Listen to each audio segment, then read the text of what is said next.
தசா புக்தி அப்படின்றது முக்கியம். தசா என்பது என்ன அப்படின்னா, மொத்தம் வந்து தேச அடிப்படையில 31 வகையான தசா, 31 வகையான தசா உண்டு.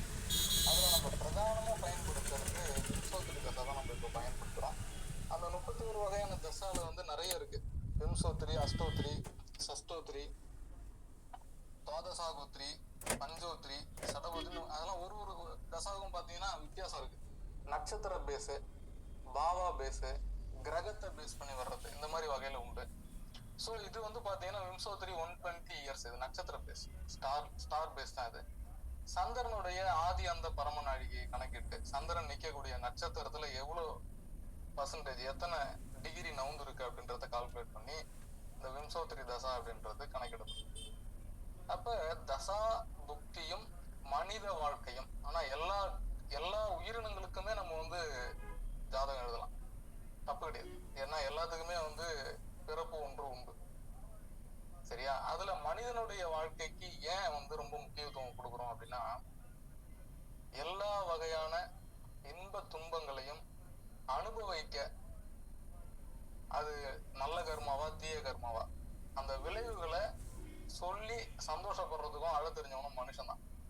ஸோ இதுக்கு ரொம்ப இம்பார்ட்டன்ஸ் அப்படின்னா தசா புக்தி தான் முக்கியம். ஒருவரோட ஜாதகத்துல ஒரு 5 உதாரண ஜாதகத்தோட அந்த மனித வாழ்க்கையை ஒப்பிட்டு, 5 உதாரண ஜாதகங்களோட இந்த மனித வாழ்க்கையை ஒப்பிட்டு இன்னைக்கு வந்து நம்ம ஒரு இந்த தசா புக்தியும் மனித வாழ்க்கையும் எப்படி வந்து மனித வாழ்க்கையில இந்த தசா புக்தி அப்படின்றது முக்கியத்துவம் கொடுக்கப்படுது, என்ன செய்யுது அப்படின்றத நம்ம இன்னைக்கு சொல்லலாம் அப்படின்றதுக்கான ஒரு தளம்.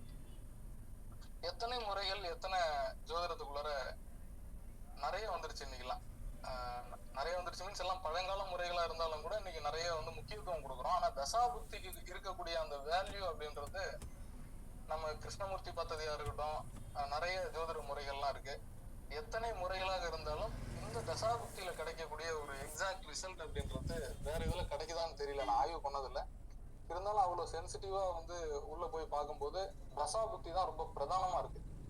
கேபிக்குள்ளார நான் இருந்ததுனால நான் சொல்றேன். கிருஷ்ணமூர்த்தி பத்ததியில போடக்கூடிய கணித முறைகள் உள்ள போய் நம்ம சொல்லக்கூடிய பலன்களை ஒப்பிடும் போது தசாபுக்தியில சொல்லும் போது ரொம்ப சிறப்பா இருக்கு. ஏன்னா D1 சார்ட்லயே நம்ம வந்து பிரதானமான விஷயங்களை முடிவு பண்ணிடலாம். டிவிஷனல் சார்ட்ஸ்க்கு வந்து கொடுக்கக்கூடிய முக்கியத்துவம் ஒரு சில விஷயங்களுக்காக. D9 அப்படின்னா திருமணம், D7 அப்படின்னா குழந்தை பாக்கியம், D10 அப்படின்னா தொழில். இந்த மாதிரி ஒவ்வொரு விஷயத்துக்கும் ஒவ்வொரு சார்ட் இருக்கு. ஆனா D1ல மனித வாழ்க்கைக்கு தேவையான அனைத்து விஷயங்களையும் சொல்லிடலாம். ஸோ அந்த தசாபுக்தியை அந்த கிரகங்களோட ஒரு பாவத்துல ஒப்பிடும் போது என்ன மாதிரி பலாபலன்கள் கிடைக்குது. தசா என்பது ஒரு ட்ரெயின் மாதிரி வச்சுக்கோங்க, 30-40 பெட்டி அடைக்கப்பட்டிருக்கு.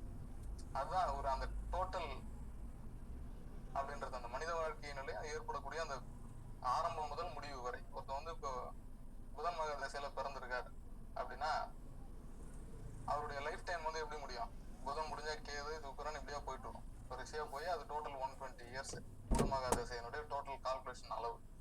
ஸோ அதுல அவர் சந்திக்கக்கூடிய அவர் லக்னத்துக்கு ஒப்பாக லக்னத்தை இன்க்ளூடட் அந்த கிரகங்களுடைய பலத்தை பொறுத்து அவருடைய வாழ்க்கையில என்ன மாதிரியான விளைவுகள் நடக்கும். அப்ப ஒரு மனித வாழ்க்கைக்கு தேவையான விஷயங்கள் அப்படின்னு நம்ம எடுத்துக்கிட்டோம் அப்படின்னா, இருக்க இடம், உடுத்த உடை, உண்ண உணவு, செல்வம், ஆரோக்கியமான தேகம், இதெல்லாம் தான் தேவை. இன்னைக்கு நம்ம ஒருத்தர் பார்க்க வராங்கன்னா ஒண்ணு கல்யாணம் ஆகுமான்னு பார்க்க வருவாங்க, வேலை கிடைக்குமான்னு பார்க்க வருவாங்க, நல்லா படிப்பாங்களான்னு பார்க்க வருவாங்க, இல்லைன்னா ஹெல்த் இஷ்யூஸ் இருக்கும், உடல் ஆரோக்கியம் சம்பந்தப்பட்ட விஷயங்கள் சரியாகுமான்னு பார்க்க வருவாங்க, இல்லைன்னா கடன் தீருமான்னு பார்க்க வருவாங்க, வழக்கு தீருமான்னு பார்க்க வருவாங்க, நல்ல உத்தியோகத்துல நான் போய் செட்டில் ஆகணும்னு பார்க்க வருவாங்க. இந்த மாதிரி ஒரு குறிப்பிட்ட கேள்விக்கு தான் வருவாங்க. நம்ம வந்தவொடனே முடிவு பண்ணாங்க வயசை வச்சு இவங்க இந்த கேள்விக்கு தான் வந்திருப்பாங்க தோராயமா நம்ம சொல்லிடலாம்.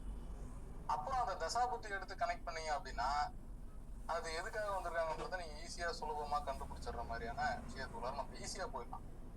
ஆனா நம்ம அதை எப்படி பலன் சொல்ல போறோம் அப்படின்றதுதான் முக்கியம். ஸோ நம்ம அது சில உதாரண சார்ட்ஸோட நம்ம சொன்னோம் அப்படின்னா நல்லா இருக்கும்னு நினைக்கிறேன். ஸோ இப்போ நம்ம வந்து உதாரண சார்ட்டுக்கு போயிடுவோம். இப்போ நான் கொடுக்குற ஜாதகம் வந்து வெல்த், நல்ல ஒரு வெல்த் அப்படின்னு சொல்லலாம், நல்ல ஒரு கோடீஸ்வர அமைப்பு, செல்வ நிலைகளுக்கு எந்த குறையும் இல்லை. அப்ப செல்வ நிலை என்பது என்ன, பொருளாதாரம், நல்ல வசதியான வாழ்க்கை, அசட் அசையா சொத்துக்கள், நல்ல ஒரு அமைப்பான வீடு, தேவைக்கேற்ப பணம் அப்படின்னு சொல்லலாம். நல்ல வெல் செட்டில்டு, நல்ல மேரேஜ் லைஃப் அந்த பசங்களோட நல்ல பிஸ்னஸ்ல இருக்காரு. ஸோ அப்படிப்பட்ட ஒரு ஆண் ஜாதகத்தை பார்க்க போறோம்.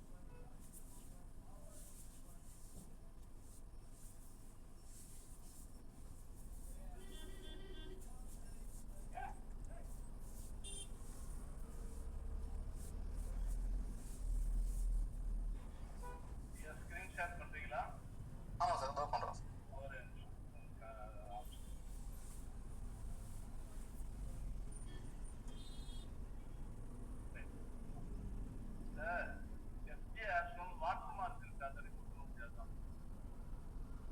இருங்க சார், நான் இப்போ பேக்ரவுண்ட் மாத்திட்டீங்களா?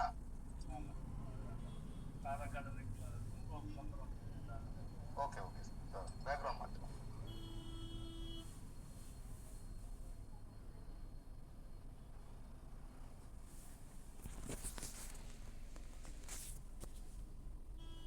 பேக்ரவுண்ட் மாறிடுச்சுல்ல சார்?